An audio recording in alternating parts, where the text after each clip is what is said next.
Hour class layout of mushroom farm. So mushroom ఫామ్ని ఎలా design చేయాలి, ఏ ఒక్క సైట్లో ఎలా సెలెక్ట్ చేసుకోవాలి, అలాగే అలాగే అన్ని ఫెసిలిటీస్ ఉన్నాయా లేవా ఇవన్నీ ఎలా చెక్ చేసుకోవాలి చూస్తే కనుక first one layout farm. So layout farm mushroom కోసమే ఎందుకు ఇలా పర్టికులర్గా డిజైన్ చేస్తారు అంటే మష్రూమ్ కల్టివేషన్ టుడే చూస్తే కనుక mushroom cultivation is one of the most profitable business that you can start with లో ఇన్వెస్ట్మెంట్ అండ్ లెస్ స్పేస్. తక్కువ స్థలంలో తక్కువ ఖర్చుతో హై అమౌంట్ని మనం గెయిన్ చేసుకునేటటువంటి ఏదైనా కల్టివేషన్ ఉందంటే కనుక ఈ యొక్క ప్లాంట్స్కి సంబంధించి లేదా ఫంగై పరంగా చూస్తే మష్రూమ్ ఒకటి ఉంది. చాలా తక్కువ సమయంలో ఎక్కువ ఉత్పత్తిని ప్రొడ్యూస్ చేయవచ్చు. అందువల్ల మష్రూమ్ కల్టివేషన్ కోసం స్పెషల్గా ఫామ్ని ఎలా డిజైన్ చేయాలి చూస్తే first one the layout is so planned that all the infrastructure required to be built in the least possible land without overlooking mushroom cultivation requirements. So దీనికి సంబంధించి ఏంటంటే the layout is planned that all the infrastructures. So mushroom కల్టివేషన్కి సంబంధించిన infrastructure ఎలా ఉండాలి, ఏమేమి ఉండాలి, దేని తర్వాత ఏది ఉండాలి, ఇవన్నీ కన్స్ట్రక్ట్ చేయడానికి ముందు సైట్ని సెలెక్ట్ చేసుకోవాలి. ఓకేనా? సో ఒకసారి చెప్తున్నాను దీని meaning. The layout is so planned that all the infrastructure required to be built in the least possible land without looking mushroom cultivation requirements. అంటే పుట్టగొడుగుల పెంపకానికి అవసరమైన ఇన్ఫ్రాస్ట్రక్చర్స్ మౌలిక సదుపాయాలు సాధ్యమైనంత తక్కువ స్థలంలో లీస్ట్ పాసిబుల్ ల్యాండ్ సాధ్యమైనంత తక్కువ స్థలంలో ఒకే ప్రదేశంలో ఉండేలా మనం డిజైన్ చేయాలన్నమాట. ఓకేనా? అది దీని యొక్క meaning. And next one the general layout of mushroom farm has to be carefully planned after selection of the site. ఈ యొక్క కంపోస్ట్ స్థానాన్ని కూడా ఈ యొక్క సైట్ని సెలెక్ట్ చేసుకోవడానికి ముందే అన్నీ ప్లాన్ చేయాలి. ఏంటంటే ఫస్ట్ వన్ ఇన్ఫ్రాస్ట్రక్చర్ని బేస్ చేసుకుని సైట్ని సెలెక్ట్ చేసుకోవాలి.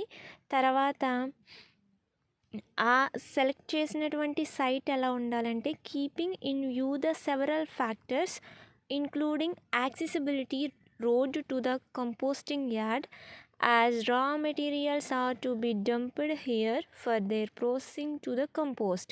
సో ఒక సైట్ని సెలెక్ట్ చేసుకున్న తర్వాత ఆ ఏరియాలో ఇన్ఫ్రాస్ట్రక్చర్ అన్నిటికీ సరిపోతుందా లేదా అదొకటి చూసుకుని తర్వాత ట్రాన్స్పోర్ట్కి సంబంధించి అంటే ముడి పదార్థాలను స్థలానికి చేరవేయడానికి అలాగే రా మెటీరియల్స్ అంటే ముడి పదార్థాలను ఆ యొక్క సైట్కి చేరవేయడానికి రోడ్డు అనేది ఉందా లేదా అదొకటి చూసుకోవాలి. ఇవన్నీ చూసుకొని ఇన్ఫ్రాస్ట్రక్చరు రోడ్డు అలాగే సైట్ సరిపోతుందా లేదా చిన్న దాంట్లోనైనా చేయొచ్చు. సైట్ చిన్నదైనా సరే two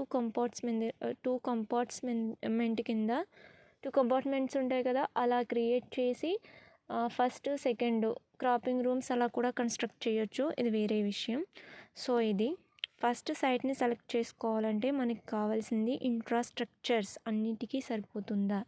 next one so road అనేది దగ్గరలో నియరెస్ట్గా ఉందా లేదా అదో చెక్ చేసుకోవాలి. And next one wind direction is also kept in mind for choosing the location of the composting facilities.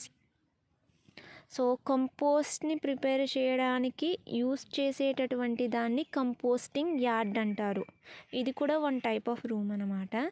Composting స్థానాన్ని ఎంచుకోవడానికి ముందే ఆ యొక్క విండ్ డైరెక్షన్ని కూడా మనం విండ్ ఎటుగా వేస్తుంది దాన్ని లెక్క కట్టి అప్పుడు కంపోస్టింగ్ యార్డ్ని కన్స్ట్రక్ట్ చేయాలన్నమాట. ఓకేనా? wind direction is also kept in mind for choosing the location of the composting facilities. Next one, Phase 1 bunkers are constructed in a line nearer to the phase 2 tunnels for their operational activities. ఇక్కడ ఏంటంటే మొదటి దశ బంకర్లను phase 1 బంకర్స్ని ఒక లైన్లో phase 2 టన్నెల్స్కి దగ్గరలో ఉండేటట్టు construct చేస్తారు. అర్థమవుతుందా? ఒకసారి చూడండి. Phase 1 bunkers are constructed in line nearer to the phase 2. మొదటి దశ బంకర్లను రెండో దశ టన్నెల్స్కు దగ్గరగా ఒక వరుసలో నిర్మిస్తారు. ఎందుకు అంటే ఫర్ ద ఆపరేషనల్ యాక్టివిటీస్, అంటే హీట్ లాసెస్ అవన్నీ కూడా హీట్ లాస్ అవ్వడానికి డిఫరెంట్ యాక్టివిటీస్ని క్రియేట్ చేయడానికి ఫేజ్ 1 తర్వాత ఫేజ్ 1ని తీసుకొచ్చి ఫేజ్ 2 దగ్గరగా ఉండేటట్టు కన్స్ట్రక్ట్ చేస్తారు. అర్థమైందా? Phase 1 bunkers are constructed in a line near to the phase 2. Phase 1ని తీసుకొచ్చి ఫేజ్ 2 దగ్గర ఎందుకు కన్స్ట్రక్ట్ చేస్తారు అంటే operational activities means loss of heat. ఓకేనా? అండ్ నెక్స్ట్ వన్ దీంట్లోనే the bulk chambers are built nearer to the phase 1 bunkers. First ఏం చేశారు? ఫేజ్ 2 దగ్గరకు వచ్చి ఫేజ్ 1 బంకర్స్ని కన్స్ట్రక్ట్ చేశారు for the purpose of heat loss. బంకర్స్లో క్రియేట్ అయినటువంటి హీట్ అనేది లాస్ అవ్వడానికి పాసిబిలిటీ ఉండేటట్టుగా ఫేజ్ 1ని ఫేజ్ 2 దగ్గర కన్స్ట్రక్ట్ చేశారు. అలాగే బల్క్ ఛాంబర్స్ని కూడా ఎక్కడ కన్స్ట్రక్ట్ చేస్తారంటే ఫేజ్ 1కి దగ్గరగా ఉండేటట్టు బల్క్ ఛాంబర్లని మొదటి దశ బంకర్లకు సమీపంలో నిర్మిస్తారన్నమాట. Okay, done. Both these structures are preferably built away from the road at the distant end of the yard so that the distant end of the phase 2 tunnels open nearer to cropping rooms. ఒకసారి చూడండి, ఇక్కడ ఏంటంటే bulk chamber ఉంటుంది కదా, ఆ bulk ఛాంబర్ని phase 1 బంకర్కి దగ్గరలో ఉండేటట్టు construct చేస్తారు. కన్స్ట్రక్ట్ చేసిన తర్వాత బల్క్ ఛాంబరు అలాగే ఫేజ్ 1 బంకర్ ఈ రెండు నిర్మాణాలు కూడా ఎక్కడ ఉంటాయంటే structures are preferably built away from the రహదారికి చాలా దూరంగా, రోడ్డుకి దూరంగాను, అలాగే యార్డ్ చివర్లో కంపోస్ట్ యార్డ్ ఉంటుంది కదా దానికి end of the yard, distant end of the yard యొక్క చివరి భాగంలో, అలాగే రోడ్డుకి చాలా దూరంగాను బల్క్ ఛాంబర్ని ఫేజ్ 1 ఉండేటట్టు అలా కన్స్ట్రక్ట్ చేస్తారనమాట. అప్పుడు అలా కన్స్ట్రక్ట్ చేయడం వల్ల ఏమవుతుందంటే the distant end of the phase 2 tunnels open nearer to cropping rooms. So cropping rooms phase 2కి ఆపోజిట్ సైడ్లో ఏముంటుందంటే క్రాపింగ్ రూమ్ని కన్స్ట్రక్ట్ చేస్తారు. ఆ క్రాపింగ్ రూమ్లోనికి ఫేజ్ 2 టన్నెల్ అనేది ఓపెన్ అయి ఉంటుంది. క్రాపింగ్ రూమ్లోనికి ఫేజ్ 2 టన్నెల్ యొక్క ఎండ్ ఓపెన్ అయ్యేటట్టు కన్స్ట్రక్ట్ చేస్తారు. ఫేజ్ 2 తర్వాత ఫేజ్ 1ని కన్స్ట్రక్ట్ చేస్తారు. ఎందుకు అంటే హీట్ అనేది వాటి మధ్యలో హీట్ క్రియేట్ అయ్యి లాస్ అవ్వడానికి. అలాగే ఫేజ్ 1 తర్వాత బల్క్ ఛాంబర్ని కన్స్ట్రక్ట్ చేస్తారు. ఈ రెండు కూడా దీనికి దూరంగా ఉండాలి అంటే రోడ్డుకి దూరంగా ఉండాలి, అలాగే కంపోస్టింగ్ యార్డ్కి చివరిలో ఉంటాయి అన్నమాట. ఓకేనా, done. And next one, and away from the composting yard the foundation of the building is dug on the firm ground. So దీంట్లోనే open nearer to the cropping rooms and away from the composting yard, ఇవన్నీ కూడా composting యార్డ్కి at the end పోర్షన్లో ఉంటాయి. అలాగే the foundation of the buildings is dug on the firm ground. So first బిల్డింగ్ని construct చేయడానికి పునాదులు తవ్వుతారు కదా, దాంట్లోనే ఈ సాయిల్ గ్రౌండ్ ఏదైతే ఉందో చాలా దృఢంగా ఉండాలని చెప్తున్నారు. సైట్ సెలెక్షన్లోనే గ్రౌండ్ కూడా చాలా స్ట్రాంగ్గా ఉండాలి. And next one, the underground water pipes, electrical cables and sewers are laid well before the actual construction start. First సైట్ని సెలెక్ట్ చేసుకున్న తర్వాత ఈ యొక్క మష్రూమ్ లేఅవుట్ని డిజైన్ చేసేటప్పుడు ముందుగానే దాంట్లో ఏం చేయాలంటే నిర్మాణం ప్రారంభించక ముందే వాటర్ పైప్స్ని, అలాగే ఎలక్ట్రికల్ కేబుల్స్ మరియు సీవేర్ మీన్స్ వేస్ట్ వాటర్ అంటే మురుగునీరు పారుదల సౌకర్యాలు, వీటన్నిటిని కూడా చూసుకుని దాని లోపల కన్స్ట్రక్ట్ చేయాలన్నమాట. ఓకేనా. ఇవన్నీ కన్స్ట్రక్ట్ చేసిన తర్వాత దానిపైన ఏమి కన్స్ట్రక్ట్ చేస్తారు అంటే మష్రూమ్ లేఅవుట్ ఫామ్ని డిజైన్ చేస్తారు. The entire site area should preferably be fenced or brick walled for security reasons. ఆ సైట్ సెలెక్షన్ అయిపోయిన తర్వాత అండర్ గ్రౌండ్ సైట్ కూడా మనకి వాటర్ని, ప్యూర్ వాటర్ అలాగే వేస్ట్ వాటర్ రెండింటి యొక్క ఎంట్రీ ఎగ్జిట్ వాటన్నింటిని డిసైడ్ చేసిన తర్వాత ఏం చేస్తారు అంటే ఓకే ఈ సైట్ సరిపోతుంది అన్నప్పుడు ఆ సైట్ చుట్టూ ఫెన్సింగ్, కంచె లేదా ఇటుక గోడ కన్స్ట్రక్ట్ చేసేస్తారు. ఎందుకంటే భద్రతా నియంత్రణ, security reasons. And next one, the cropping rooms are generally built in double rows with a gully in between for various operations and services. ఇక్కడ ఏం చేస్తారు అంటే క్రాపింగ్ రూమ్స్ని 2 రోస్లో కన్స్ట్రక్ట్ చేస్తారు. అంటే 2 రోస్ అంటే ఒకదానికొకటి ఎదురెదురుగా, మిడిల్లో ఏంటంటే ఒక గల్లీ, ఒక హాల్ లాంటిది ఉంటుంది అబ్జర్వ్ చేయడానికి లేదా డిఫరెంట్ యాక్టివిటీస్కి, సర్వీసెస్కి, అటువంటి వాటికి యూస్ అవుతుంది అనమాట. చెక్ చేయాలంటే ఖచ్చితంగా ఎంబటీ ఉండాలి కదా, ఫర్ ద పర్పస్ అబ్జర్వేషన్స్ సరిపోతుంది. The cropping rooms are generally built in 2 double rows. 2 rows కింద కన్స్ట్రక్ట్ చేస్తారు. ఆ రో, ఈచ్ రో ఒకదానికొకటి ఎదురెదురుగా ఉంటాయన్నమాట, ఆపోజిట్. అలాగే రెండిట్ల మధ్య కూడా ఒక స్పేస్ ఉంటుంది, దాన్ని గల్లీ అనుకోవచ్చు, పాత్ అనుకోవచ్చు, ఏమైనా అనుకోవచ్చు. ఎందుకు అంటే observation. And next one, composting platform. The components of the composting unit will depend upon the method of compost production. Components. So compost ప్రిపరేషన్కి యూస్ చేసిన కాంపోనెంట్స్ బట్టి కంపోస్టింగ్ ప్రొడక్షన్ అనేది ఉంటుంది. Most suitable material for compost preparation paddy straw use అవుతుంది. అలాగే garden సాయిల్ని use చేస్తారు. అలాగే different waste మెటీరియల్ని, అలాగే జిప్సమ్ని యాడ్ చేస్తారు. ఇదంతా కంపోస్ట్ ప్రిపరేషన్లో మీరు విన్నారు. సో కాంపోనెంట్స్, యూస్ చేసే కాంపోనెంట్స్ని బట్టి కంపోస్ట్ ప్రొడక్షన్ అనేది ఉంటుంది. ఓకేనా. ఇక్కడ ఏం చేస్తారంటే కంపోస్ట్ ఉత్పత్తిపై, కంపోస్ట్ ప్రొడక్షన్పై డిపెండ్ అయ్యి ఆ యొక్క కాంపోనెంట్స్ని సెలెక్ట్ చేసుకుంటారనమాట. Next one, if one is going for indoor compost production, in such a case the requirement of composting yard will be greatly reduced and it will be 1/3 of the normal ad required.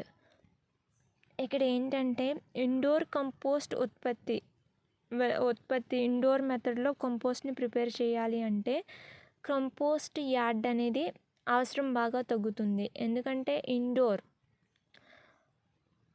మెథడ్లో కంపోస్ట్ని prepare చేసేటప్పుడు compost yard అవసరం అనేది అంత ఉండదు. ఓకేనా. Next one, nowadays the trend is for indoor compost production due to environmental legislation.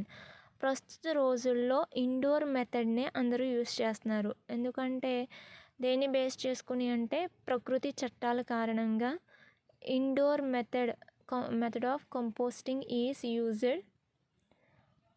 in nowadays అని రాస్తే సరిపోతుంది. In such a case, small free wetting area and small covered composting yard would be required with a minimum of two phase 1 bunkers and 1 phase 2 tunnel.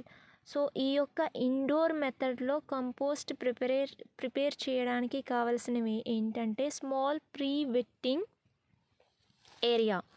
So చాలా తక్కువ, ఒక చిన్న తేమగా ఉన్న ప్రదేశం స్మాల్ ప్రీ వెట్టింగ్ ఏరియా అంటే తేమ ప్రదేశం. అలాగే చిన్న composting yard, small composting yard. అలాగే 2 phase 1 bunkers and 1 phase 2 tunnel. 2 phase 1 బంకర్లు అలాగే ఒకటి phase 2 టన్నెల్ అనేవి అవసరం అవుతాయి అన్నమాట ఇండోర్ మెథడ్కి. ఇండోర్ మెథడ్ అయితే కనుక ఏ విధమైన ఎఫెక్ట్స్ ఉండవు దీనికి, మష్రూమ్ గ్రోత్కి. అందువల్ల ఇండోర్ మెథడ్ని యూస్ చేస్తున్నారు. ఇండోర్ మెథడ్లో ఈ యొక్క కంపోస్టింగ్ యార్డ్ది చిన్నగా ఉన్నా సరే సరిపోతుంది. ఓకేనా. Next one bulk chamber. మీకు ఇది షార్ట్లో కూడా వచ్చింది, బల్క్ ఛాంబర్. ఇది రాస్తే సరిపోతుంది. So what is bulk chamber చూస్తే కనుక, bulk this area is constructed nearer to the road. So ఇది రోడ్డుకి సమీపంలో నిర్మించాలి బల్క్ ఛాంబర్ అనేది. It is a simple cemented structure having a saucer like depression in the center so that look like a lagoon. So సిమెంట్తో construct అయినటువంటి structure అన్నమాట bulk chamber అంటే. ఇందాక చెప్పిన బల్క్ ఛాంబర్ వేరు. ఇందాక ఏంటంటే, సో బల్క్ ఛాంబర్లను దేనికి phase 1 బంకర్స్కి దగ్గర నిర్మిస్తారు అని చెప్పాను. ఇది యార్డ్ చివరి భాగంలో ఉంటుంది. అలాగే రోడ్డుకి దూరంగా నిర్మించాలని చెప్పాను కదా, కన్స్ట్రక్ట్ చేయాలని చెప్పాను కదా, అది వేరు ఇది వేరు. ఓకేనా. సో ఆ బల్క్ ఛాంబర్స్ని డిఫరెంట్ పాడి స్ట్రా కలెక్ట్ చేయడానికి వీటికి యూస్ చేస్తారు. సో దీన్ని వచ్చేసేసరికి పర్టికులర్గా ఏంటంటే వాటర్ని దాంట్లో ఉంచడం కోసం. ఓకేనా.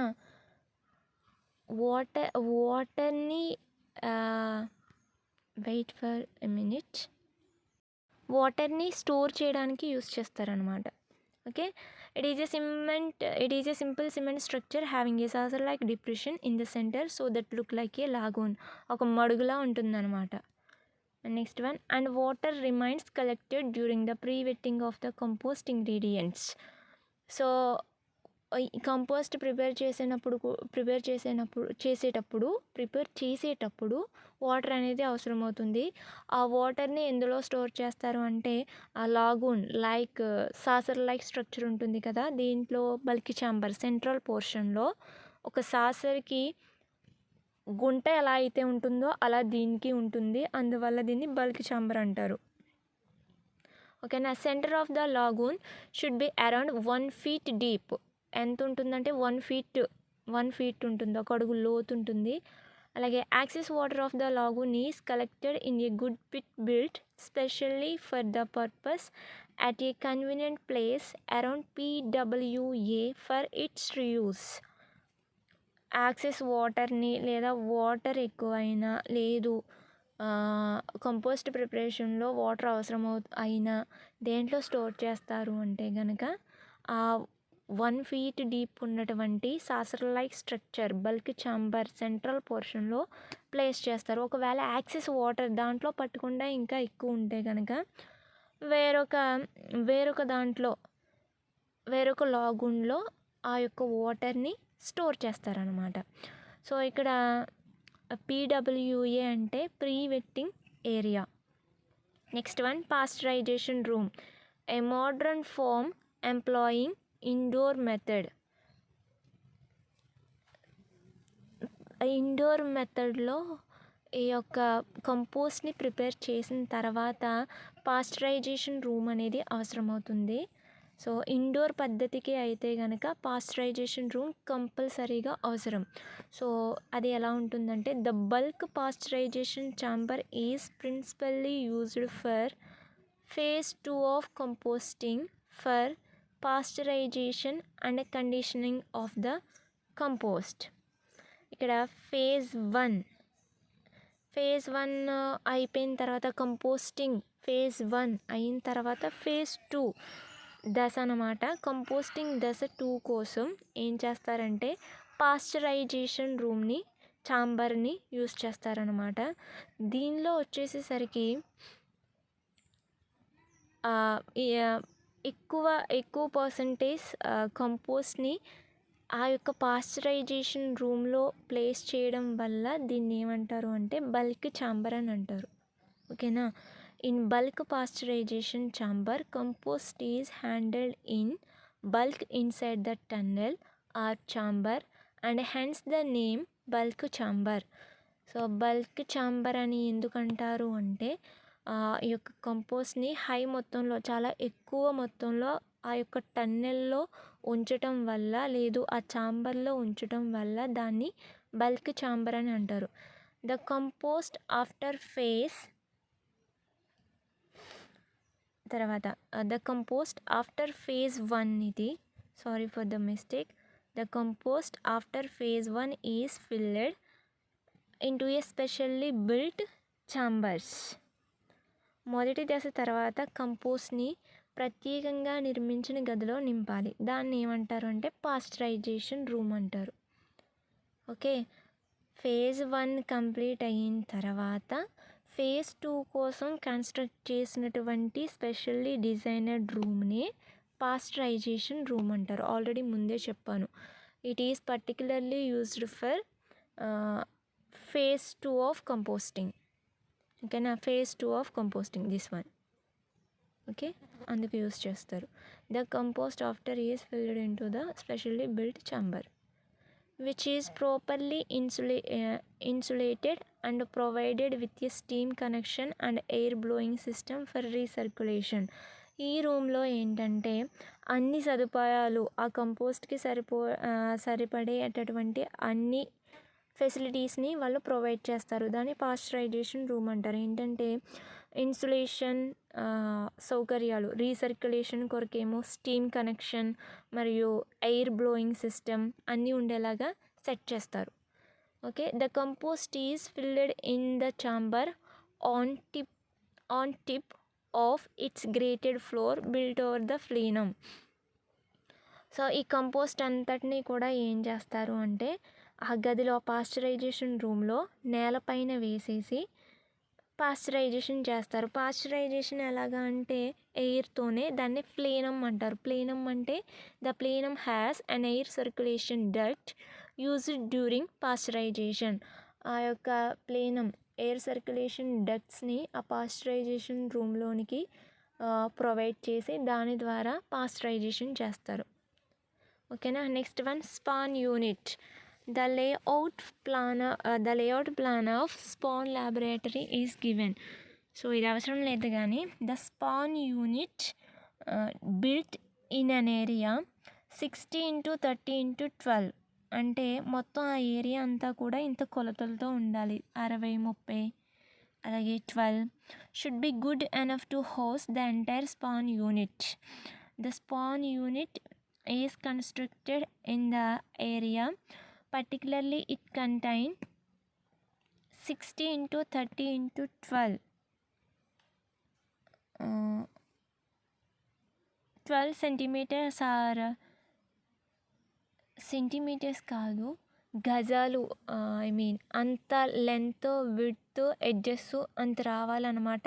ఆ ఏరియాని స్పాన్ యూనిట్ కన్స్ట్రక్షన్ చేయడానికి యూస్ చేస్తారు. ఆ ఏరియాలో ఓన్లీ స్పాన్ యూనిటే కాదు, డిఫరెంట్ ఇంకా అన్నీ మొత్తం అన్నీ వచ్చేలా కన్స్ట్రక్ట్ చేస్తారు. సో ఈ యొక్క ఇంత పొడవు, వెడల్పు అన్నీ ఉన్నటువంటి ఏరియాని ఏం చేస్తారంటే this area will be divided into different work areas like boiling, autoclaving room, inoculation room, incubation room, cold room, store, office and delivery areas. different ఒక్క స్పాన్ యూనిట్ కోసం ఒక్క స్పాన్ యూనిట్లో ఇవన్నీ వచ్చేస్తాయి. ఈ ఆల్ రిక్వైర్మెంట్స్ అన్నీ కూడా వచ్చేస్తాయి. పేరుకు మాత్రం స్పాన్ యూనిట్. దాంట్లో డిఫరెంట్ యాక్టివిటీస్, ఒకటి వచ్చేసి ఆటోక్లేవింగ్ రూమ్, ఒకటి వచ్చేసి ఇనాక్యులేషన్ రూమ్, ఇంకోటి ఇంక్యుబేషన్ రూమ్, ఇంకోటి కోల్డ్ రూమ్, ఇంకోటి స్టోర్ రూమ్, ఇంకోటి ఆఫీస్, ఇంకొకటి మష్రూమ్ అంతా కూడా కంప్లీట్గా హార్వెస్ట్ చేసేసిన తర్వాత దాన్ని పిక్ చేసి సో ఎక్స్పోర్ట్ చేయడానికి ఒక డెలివరీ ఏరియా. డిఫరెంట్గా వీళ్ళు ప్లాన్ చేసుకుంటారనమాట. 60x30x12 మెజర్స్ ఉన్నటువంటి ల్యాండ్ని ఇలా డిఫరెంట్ యాక్టివిటీస్కి యూస్ చేస్తారు. దాన్ని స్పాన్ యూనిట్ అంటారు. Next one, growing rooms. Since mushrooms are grown indoor under a stimulated environment specially created for mushroom growth. ఇది ఆల్రెడీ ముందు నుంచి చెప్పిందే గ్రోయింగ్ రూమ్స్కి. సో ఈ యొక్క ఇండోర్ మెథడ్లోనే కదా కల్టివేట్ చేస్తారు. అవుట్డోర్ అయితే ఫంగై గ్రో అవ్వదు. కాబట్టి ఇండోర్ మెథడ్లో మష్రూమ్స్ని కల్టివేట్ చేయడానికి ఒక క్రాపింగ్ రూమ్ని కన్స్ట్రక్ట్ చేయాలి. అలాగే ఆ క్రాపింగ్ రూమ్ని కన్స్ట్రక్ట్ చేసిన తర్వాత దాంట్లో ఎన్విరాన్మెంట్ కూడా ఆర్టిఫిషియల్గా క్రియేట్ చేయాలి. The cropping rooms are required to be built specially for the purpose. 2 types of cropping rooms are built. So ఈ క్రాపింగ్ రూమ్స్ అనేవి ఎలా అంటే ప్రత్యేకంగా 2 రకాల పంట గదులను నిర్మిస్తారు. అవి ఎలా అంటే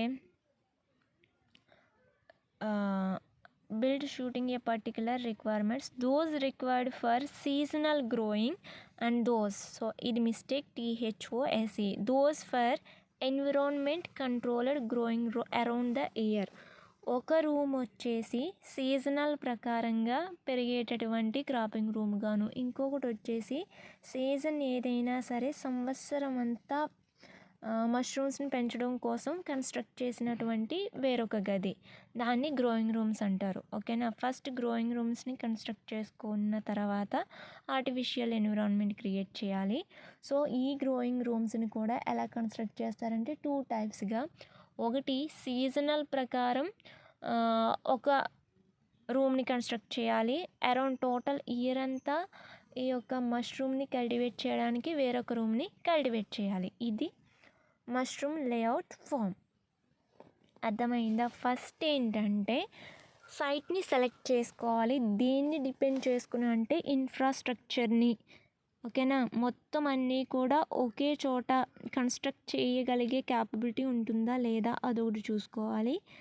తర్వాత వచ్చేసేసరికి ఆ సైట్ని సెలెక్ట్ చేసుకున్న తర్వాత రోడ్ ఫెసిలిటీస్ ఉన్నాయా లేదా, అంటే డిఫరెంట్ రా మెటీరియల్స్ అన్నిటినీ కూడా ట్రాన్స్పోర్ట్ చేయడానికి, ఇంపోర్ట్ చేసుకోవడానికి అన్నీ ఉన్నాయా లేదో చూసుకోవాలి. తర్వాత విండ్ డైరెక్షన్ ఎలా ఉంది. మోస్ట్ ఆఫ్ ద టైం ఎక్కడి నుంచి రావాలంటే ఆ విండ్ కూడా ఎక్కువగా క్రాప్ ఫీల్డ్ ఏరియా నుంచే ఆ యొక్క విండ్ అనేది డైరెక్ట్ అవుతూ ఉండాలి. వేరొక చోట నుంచి వస్తే కనుక కొంచెం ఇబ్బంది. క్రాప్ ఫీల్డ్ ఏరియా నుంచి వస్తే కనుక ప్రాబ్లం లేదు. అటువంటి ఏరియాస్ నుంచి గాలి ప్రసరణ అందుతుందా లేదా అదొకటి చూసుకోవాలి. దీంట్లో యూస్ చేసేటటువంటిది బంకర్స్. phase 1, phase 2 బంకర్స్ అనమాట. ఆ బంకర్స్ని ఎలా కన్స్ట్రక్ట్ చేస్తారంటే phase 2 తర్వాత phase 1ని కన్స్ట్రక్ట్ చేస్తారు. ఎందుకు అంటే దానిలో క్రియేట్ అయ్యేటువంటి హీట్ అనేది లాస్ అవ్వడానికి. ఓకేనా. ఆ తర్వాత బల్క్ ఛాంబర్స్ని కన్స్ట్రక్ట్ చేస్తారు. ఏవి? phase 1 బంకర్స్కి. అలాగే ఈ phase 1 బంకర్స్ అలాగే బల్క్ ఛాంబర్స్ రెండూ కూడా రోడ్డుకి దూరంగా ఉండాలి. ఇవి ఎక్కడ ఉంటాయంటే డిస్టెంట్ ఎండ్ ఆఫ్ ద యార్డ్కి చివరిలో, అలాగే దేనికి దూరంగా అంటే రోడ్డుకి కొంచెం దూరంగా ఉండేటట్టు కన్స్ట్రక్ట్ చేస్తారు. అలాగే phase 2 టన్నెల్ ఉంటుంది కదా, phase 2 tunnel open nearer to the cropping rooms. phase 2 tunnel వచ్చేసి పంట గదిలోనికి తెరుచుకునేటట్టు ఉండాలి. ఇది అయితే కనుక ఇలా ఉండాలి. నెక్స్ట్ అండర్ గ్రౌండ్ ఎలా ఉండాలి అంటే వాటర్ పైప్స్ని, ఎలక్ట్రికల్ కేబుల్స్, సీవేర్స్ ఇవన్నీ, అంటే fresh water, waste water, entry exit ఉంటుందా లేదా ఇది ఒకటి చూసుకోవాలి. తర్వాత ఆ సైట్ అంతా ఓకే అయిన తర్వాత ఫెన్సింగ్ ఆర్ వాల్ అనేది కన్స్ట్రక్ట్ చేయాలి. బ్రిక్స్తో వాల్ కన్స్ట్రక్ట్ చేయాలి. దీంట్లో వచ్చేసి కంపోస్టింగ్ ప్లాట్ఫామ్ ఎలా ఉండాలి అదంతా చెప్పాను. బల్క్ ఛాంబర్ అంటే ఏంటి, పాస్చరైజేషన్ రూమ్ అంటే ఏంటి, స్పాన్ యూనిట్ ఏంటి, గ్రోయింగ్ రూమ్స్ అంటే ఏంటి, ఇవన్నీ రాస్తే సరిపోతుంది. It is the mushroom farm. And మీకు ఇంకా వచ్చేసి different contaminations problems, various problems in mushroom cultivation అదొకటి ఉంది కదా. జస్ట్ అది కల్టివేట్ చేయడానికి కావాల్సినటువంటిది హ్యూమిడిటీ ఎక్కువైనా సరే కంటామినేషన్ జరుగుతుంది. ఇది ఆల్రెడీ మీకు ఆఫ్లైన్ క్లాస్లో కూడా చెప్పాను. కంటామినేషన్ అలాగే improper harvesting, lack of knowledge, ఇవన్నీ వస్తే ఒకసారి చూసుకోండి. Okay, thank you.